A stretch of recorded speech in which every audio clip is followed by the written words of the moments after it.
আবাসিক হোটেলের আড়ালে অবৈধ দেহ ব্যবসা, প্রশাসনের কড়া নজরদারি দাবি। নিজস্ব প্রতিবেদক, ঢাকা। রাজধানীসহ দেশের বিভিন্ন এলাকায় আবাসিক হোটেলের সাইনবোর্ড ব্যবহার করে চলছে অনৈতিক দেহ ব্যবসা।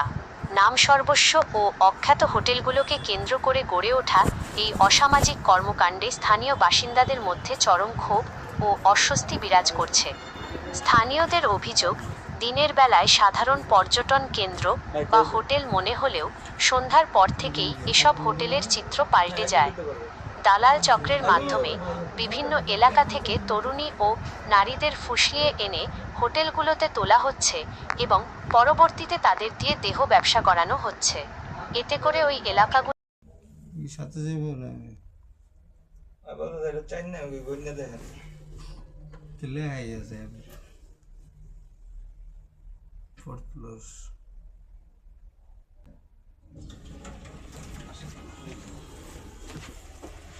সাইজ ভাই মতো লাগবে।